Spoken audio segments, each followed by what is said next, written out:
Good morning. It's the morning of September 20th, 2024.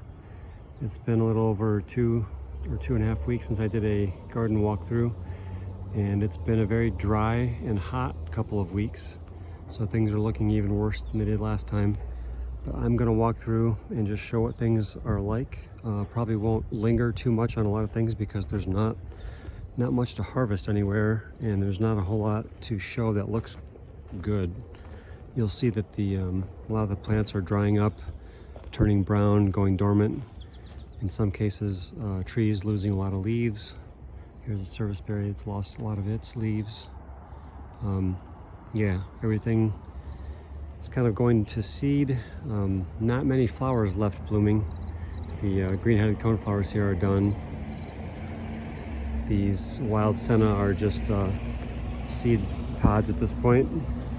Cup plants are finished.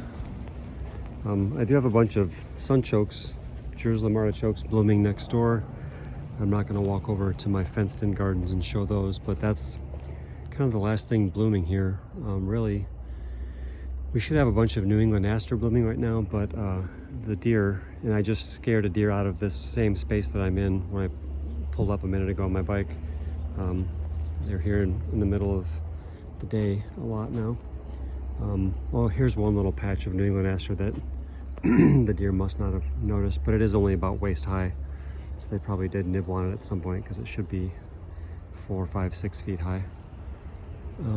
So yeah, it looks kind of gloomy and not really my favorite time of year. Now sometimes you have a good harvest at this time of year, but the apples are done, at least at this garden. Pears are almost done. There were no peaches, no plums. You can see there's a few pears still on this tree, but all the leaves are falling off. Apologies for the traffic noise. We've got a chestnut that's showing some drought stress. This quince bush has a few fruits on it. It's losing its leaves now too. That serviceberry's totally lost all of its leaves. Hazelnuts, normally this would be prime picking time for hazelnuts, but this year with the early onset of fall due to the hot weather and the drought, I think a lot of them are gone by now. My last video, which was like early September, they were already starting to disappear from the trees, the bushes then. Little chickadee, but now they're really disappearing. The insects, the rodents and blue jays and all kinds of things are keyed into the hazelnut harvest. I think even groundhogs get into that. So you see there's a very few apples left. The apples all fell early, and I've not been watering anything at this garden really, other than the nursery stock minimally. So quite a chorus of bird song here. So yeah, the nursery stock, I've had basically no visitors to the garden, given really no tours. And I didn't grow a lot of nursery stock this year because I knew I wasn't going to be spending a lot of time in the garden. There were a bunch right here, a bunch of blackberries, and these are still fruiting despite the drought, surprisingly, and some of them are pretty good size. Now this one has thorns. This is probably the Primocane one, Prime Jim, which is a pretty bad quality tasting fruit. The fruit is not good, or it's just barely good. But nothing special, and still the odd flower here and there, not much. So yeah, that's one late or mid-autumn fruit. Another one would be autumn olives, and those are kind of finishing off. Another would be nannyberry over here, and I just saw a bird lighting on the branches here, so I don't know if they're getting into these things now, but these are getting ripe. So you can see when they turn purple. These are at the edible stage. They start to get a little bit wrinkly, and they're an interesting nibble. over there, my showy goldenrod is kind of past peak bloom maybe. So let's see what the birds are doing here. Oh, I guess I'll walk over into this dry mess and look at my pawpaw fruits. I had 2 pawpaw fruits this year for the first time ever. And this is all little blue stem that I'm walking through, and it's about waist high. I've noticed that certain mowing habits will favor little blue stem. Little blue stem grows mostly in the latter part of the fall, or I'm sorry, the latter part of the summer. I think this is, what is this aster? This is some kind of a shade tolerant woodland aster or something, I can't remember. I don't think it's sky blue aster. I planted a bunch of it at one time, and it's kind of nice to see it spreading around a little bit. But under this canopy of sassafras, we've got some pawpaws growing and spreading out into the thicket. And so yeah, I put this old nylon bag. This is the thumbnail for my last video. And these pawpaws are still quite firm. They're not, sorry for the focus, they're not quite ready yet. But I'm watching them every few days, every day or two I come back and check them out. So over here, there's really nothing to show. It's all just dead seed heads of wildflowers. Here's a different pawpaw bush that has kind of the distinctive wide leaves. That one is from Oikos. So maybe in a year or two that one will have fruits. We'll see. Here's an autumn olive that has a couple fruits. Lots of my autumn olives have no fruit this year. They seem to be very variable. They will fruit sometimes and then take a year or 2 or 3 off. So some bushes that had a heavy fruit last year, this year they've got little to nothing. There's a few fruits on these. This is not a heavy fruiter. It's not one that I would go out of my way to pick more than a few fruits off of. You want the ones that are just totally loaded with fruit, and you can just run your fingers down the branch and get a big handful easily. Here's more of this aster. So yeah, that's nice to see something spread out like that. Got some poison ivy and some Virginia creeper that I need to do something with before they get onto that tree too hard. But yeah, if somebody touched a match to this landscape, it would probably go up in smoke pretty quickly. It's getting pretty dry, which makes it a little bit extra depressing as fall comes on. But I am excited about those 2 pawpaws, and I've been harvesting pawpaws in my locality here in Pawpaw, Michigan, which is my hometown. But this hazelnut bush typically has a big crop of nuts, and this year it had some. It looks like I probably missed the boat. There's just a couple little clusters here and there. They had some branches bent down, but I bet you the wildlife has been here working on this, so you snooze, you lose. Wildlife. Here's a graft I did earlier in the season. I think it was relatively late in the summer for grafting, but I got a little take there. I think that's an Asian pear. Hopefully there's a note somewhere of what that was. I guess if not, we'll see in a few years. So as we come through here, nothing much to show. This little graft, it's growing. Doesn't look, sorry for the focus again. Come on, focus. Jesus. It's not growing very convincingly, but it's growing. And this one here, same thing. That one's okay. Looks like an Asian pear with that leaf color, but that's healed up okay. Okay, let me see. The showy goldenrod looks like it's fading already. A few days ago it was really nice. I wonder if there's any bee activity this early at this time of day. It's about 8:30 in the morning. It's not real early. The seed heads of these, oh, hi Diamond, my neighbor's cat. Seed heads of these river oats are kind of neat. What are you looking for? What you doing? Yeah, these little plumes of showy goldenrod are really cool, but I don't see much insect activity at the moment. But I've seen over 100 100 individual bees, wasps, and different bugs on those at a time on that one plant. So they're really, really a pollinator magnet. So let's see, we may stir up some deer as we're out here. Now I wouldn't even be thinking about fall colors normally in mid-September, mid to late September. But that's kind of where we're starting to get now at this early date because of the drought. So the sumacs you can see are turning quite colorful. These are the winged sumacs with the kind of glossy berries, and they don't have the fuzz all over them like the staghorn sumacs do. And I'm coming over here because I see there's a couple burrs on this tree which I maybe hadn't noticed before. So this tree, this is its first year of bearing, and you can see it's got a trunk wrap on it because of the deer. I think the deer might be starting to think about rubbing on stuff at this time of year. Last year when the chestnuts were getting ripe, I think seemed to be about that time. So yeah, that's interesting. This tree, not very big diameter. At breast height, it's 1.5 inches or give or take. Now this chestnut here is a bigger tree, but this has never had burrs on it. And it's had, you know, multiple new sprouts coming every year.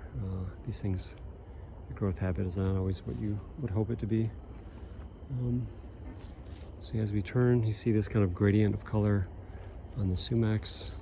I haven't done much mowing or scything back here to prepare for the things to fall out of the trees. Like this chestnut tree looks like most of the burrs are have fallen, and usually these are just nothing.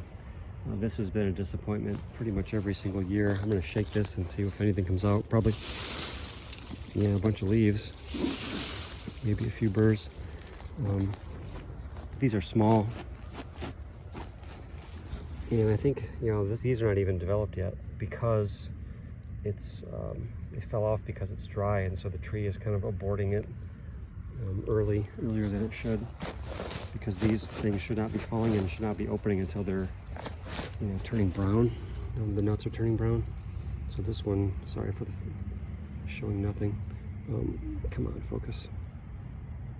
That one is like half developed and split, which means it has some problem. And chestnut burrs are really prickly, really easy to get slivers and stab yourself.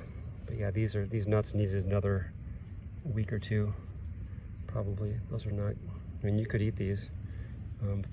Probably the flavor is not fully developed and not ideal. So, and they're small anyway. So I'll stick these in my pocket, but they're nothing to write home about. But this tree has always been kind of a turd. Never had anything really good out of it. So yeah, sorry for the goddamn focus. Jesus Christ. Okay, so this little tree here, diameter wise, it's a little bit bigger than that other one that was bearing. It's about 2 inches or better, but no burrs on this one just yet. That's okay, I don't expect it to. And there's a sprout that should probably be removed if the deer don't get to it first. And back here, this trunk, that one did have a burr or two last year. This year I don't think it has any. So I think it maybe stifles the tree a little bit if you let them bear nuts, you know, this early on. But I don't know. I guess I could get up with a ladder or something and remove the burrs. Sorry for the wandering here. This is a apple I grafted onto a wild crab apple. And this is rock hard, but see, it's got bird pecks on it. And so, if I can get the camera to focus, it's like half ruined. It's half hard and half rotten. So that's a nice combination. But this one was I want to say it was a limber twig or something. So we'll get back into general focus here. It's kind of a pretty time of day. Probably it doesn't look as pretty on the camera, on the phone screen, as it does in person. There's like a nice warm light here. So as we make our way this way, you'll see, I think this is Indian grass, and there's lots of big blue stem also in flower. I can't tell which is, yeah, there's big blue stem in there. Still got some wild peas flowering. I just let these kind of ramble wherever they want to go. They're nice to have around the garden. I don't know if they're much use to any wildlife or anything, but yeah, they're pretty enough. Chestnut going dormant. There's some pecans down there with some leaves turning yellow. The black locusts are holding on to their leaves pretty well, surprisingly. That sumac is pretty well dormant. Now we're supposed to maybe get some rain tonight and this weekend. It's a Friday today, so I'm hoping that we do get rain and that it's significant. They're not calling for very much rain, maybe an inch in total maximum, which is not a lot, as dry as it's been here. But I would welcome any rain we got, especially if we got anything that would soak through the mulch layer.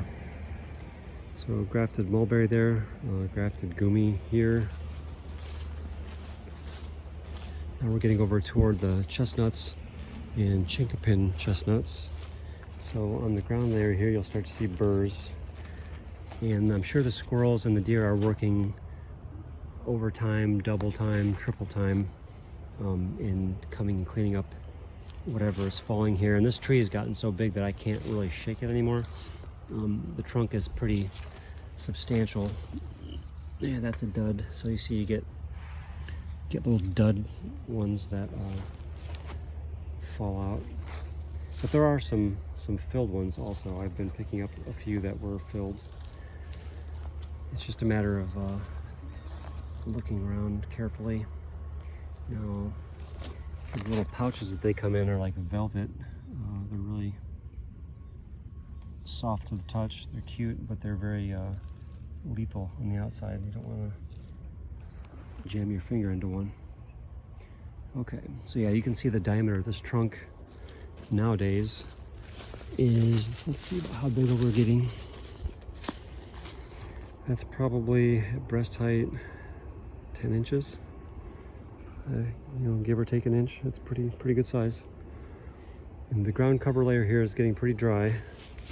I probably should wear some gloves and take all these burrs that are falling and put them into one pile somewhere so that I have a better visual of what has recently fallen. That's what I did last year, so that I can kind of scan and tell at a glance what's new and look near the fallen burrs. So far I'm not seeing any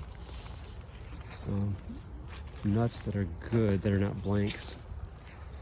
If I spent enough time boring you to tears here, I probably could find one or two, but like I said, I'm sure the animals have been out working to make sure they got their harvest. Oh, here's one. It's good.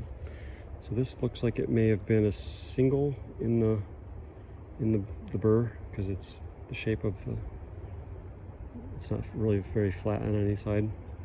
So yeah, that's a timber nut, which is a pretty small nut comparatively. There's some chestnuts that get to be bigger than golf balls. I'll just show here, there's some tulip poplars kind of going dormant. And then I've got up in this canopy, this is a so-called Seguin hybrid Seguin chestnut. Doesn't really show any of the characteristics of the true Seguin chestnut, which I think is continuous flowering all through the season. This one does not do that at all, but you can see there are some burrs on there. And this one tree has been the only one that's really borne much ever out of the 4 or 5 that I planted. I need to come in and clean up this ground layer again with the scythe or the loppers, kind of clear things out so I can see what's what as they start falling.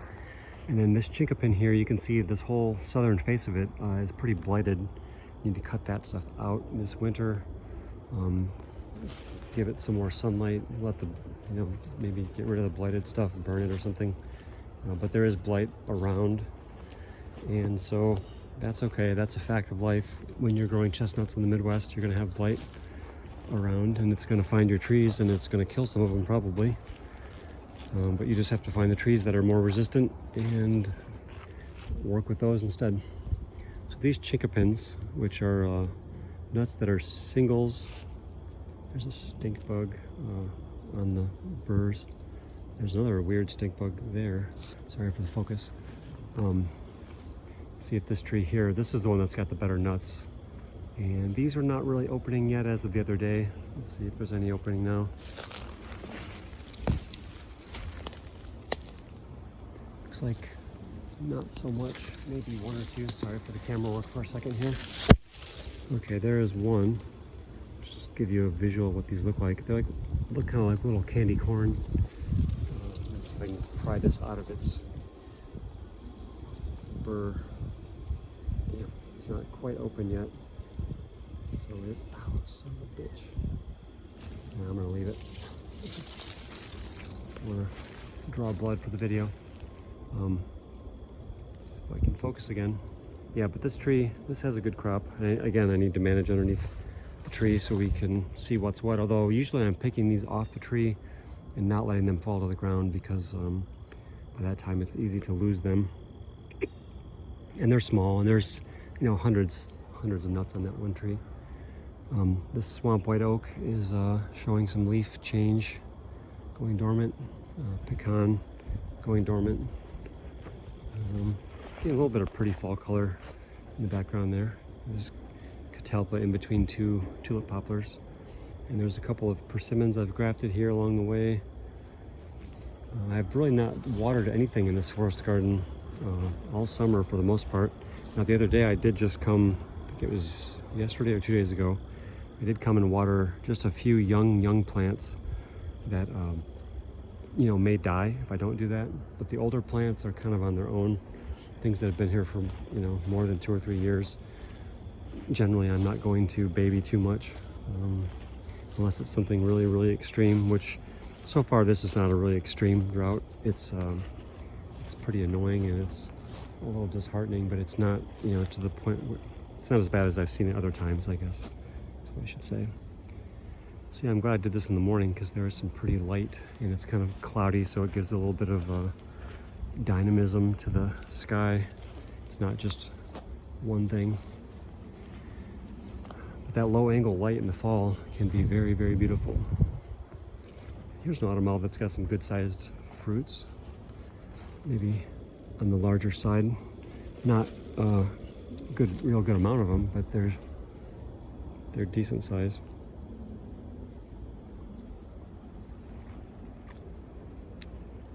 Huh, tastes like they're fermenting a little bit.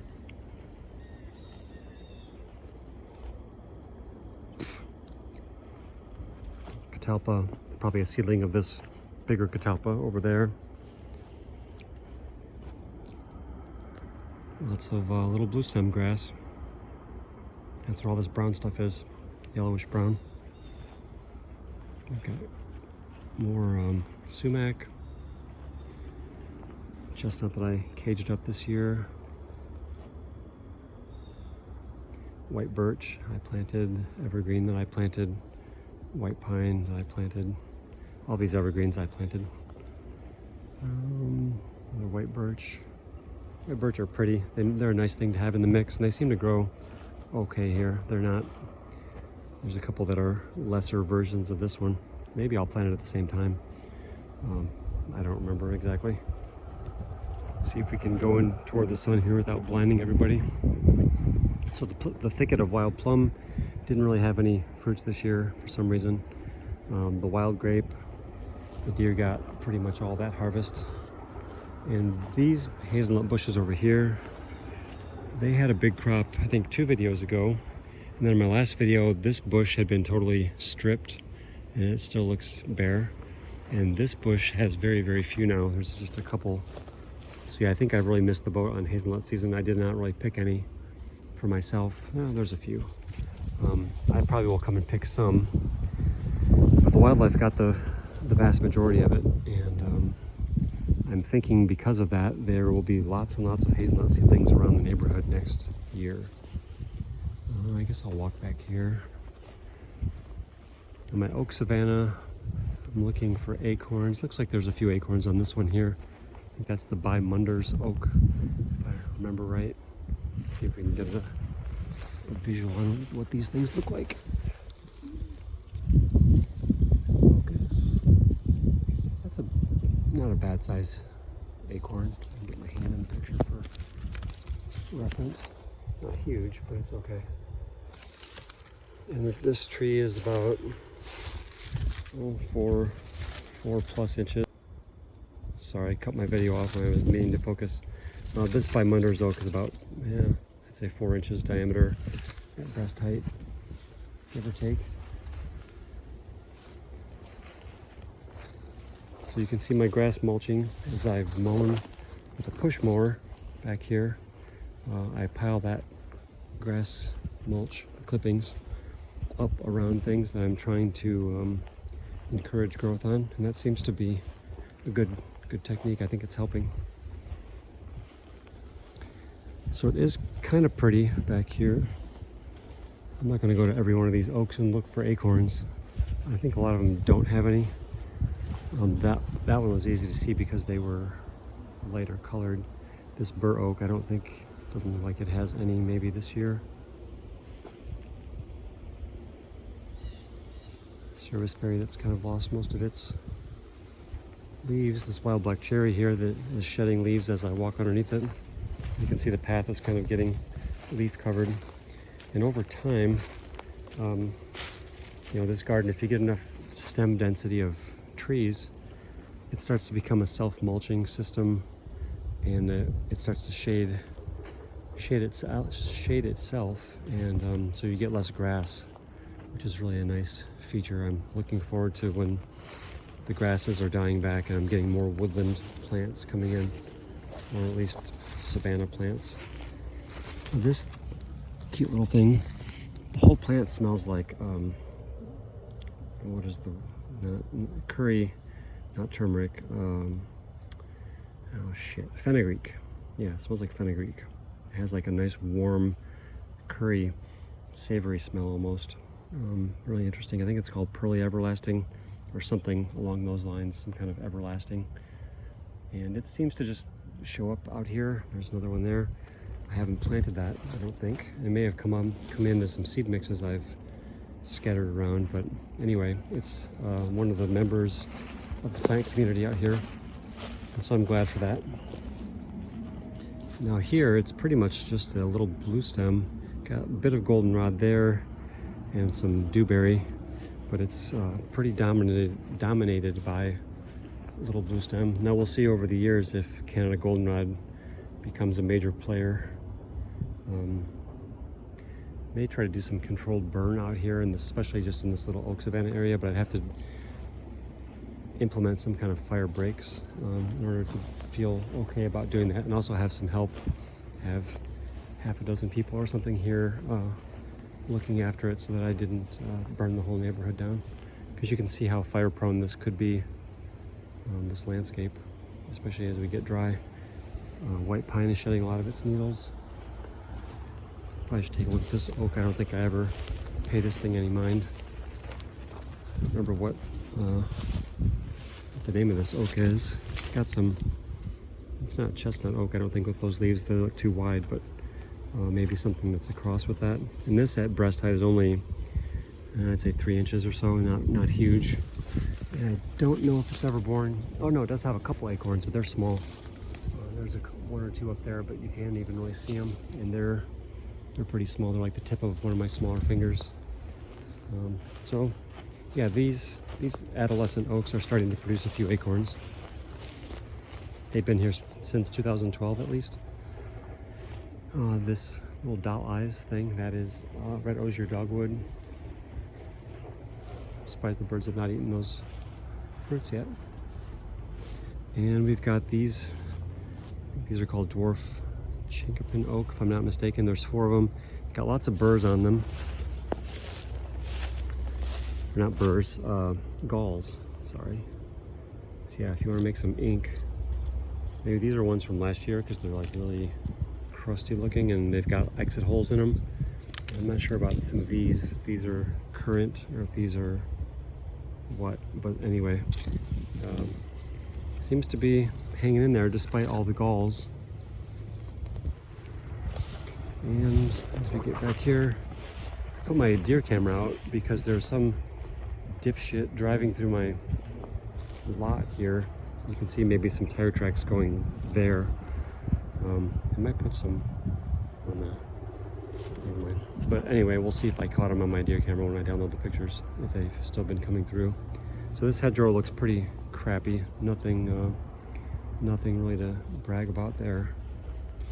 But now we're getting up close to the persimmon area, and there is something of interest here because 2 days ago I had my first ever persimmon from my trees, and that was a huge, momentous occasion. Now it wasn't totally ripe. It was pretty close. It was ripe enough that my mouth was not like in shock with astringency. See, they got some bug problems, but they may be okay. We'll see. Now they're really still quite hard and firm. These are probably nowhere near ripe yet, and you don't want to pick them before they're ripe. You don't want to pick them until they fall off the tree. So there's probably a dozen or so fruits on this tree, maybe more than that, maybe a couple dozen, with some bug problems. But I'm going to try to do a little more management of the dewberry ground cover layer. And just to show you the kind of drought stress here in the persimmons, some of them are quite yellow. That one's kind of nicely reddish.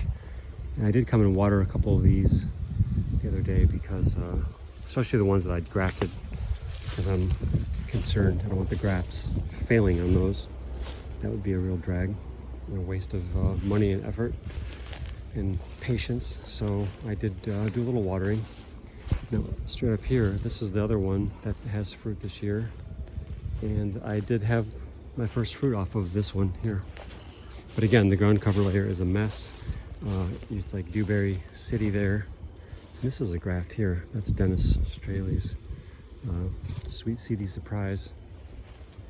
But I ate one of these little guys. And that one's a little bit soft to the touch. Oh, this one came off of my hand, see? It's, I don't think it's a little soft.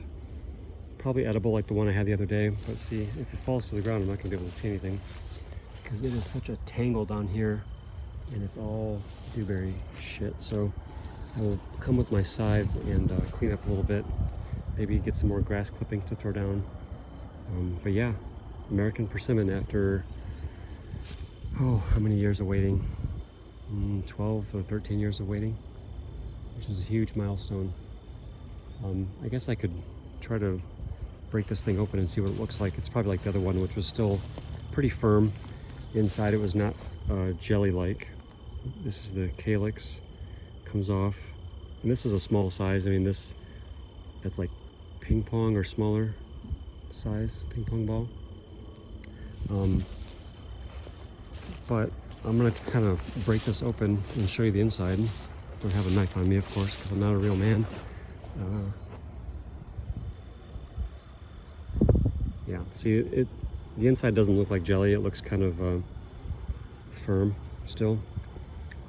So there definitely is still some astringency. A lot of them will get a very jelly-like texture, translucent, kind of clear, and very beautiful. So I'm going to show some of this color while I nibble this persimmon. Damn.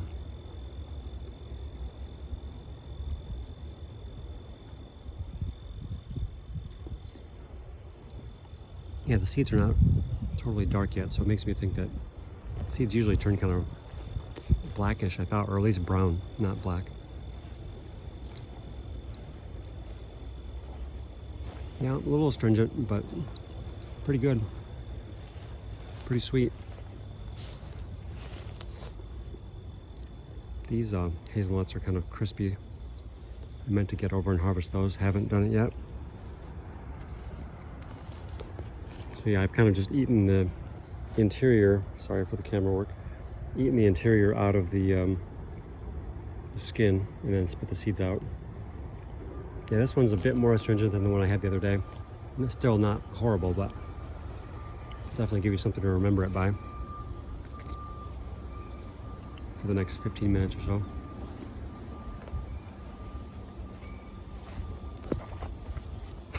Sorry for the bad camera work today.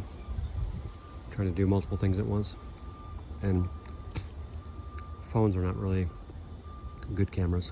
I mean, they're pretty good, they're passable, but the features are a little wanting.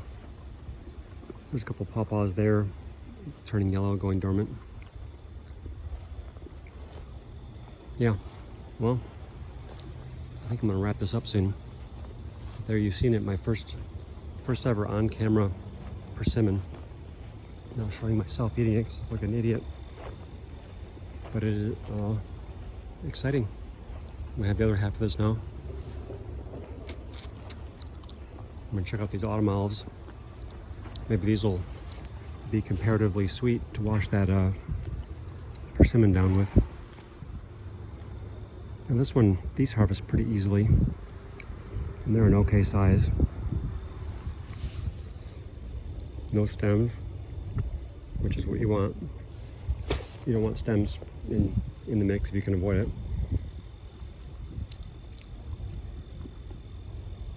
But autumn olives are another fruit that's really astringent if you don't wait long enough.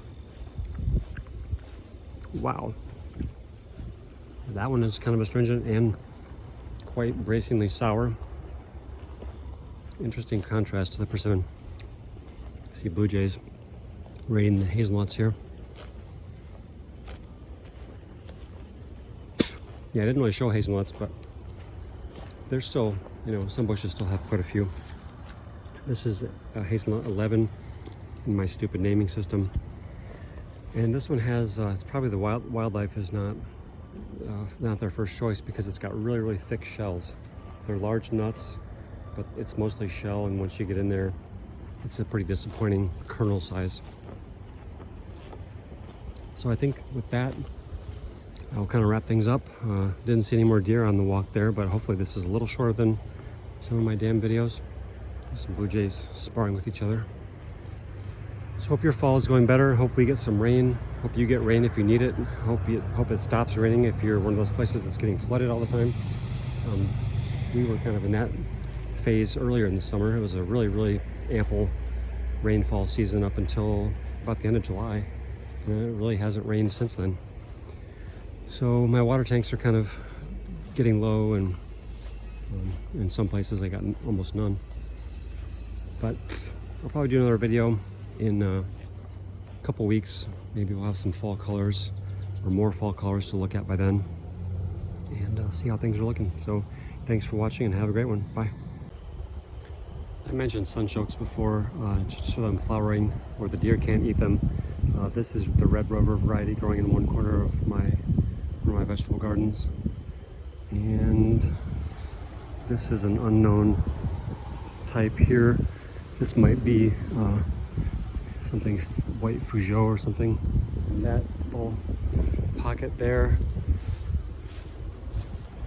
And these are a few different varieties that are growing in bags, kind of sad. And then over here, that one in the corner is Shiawase from Oikos.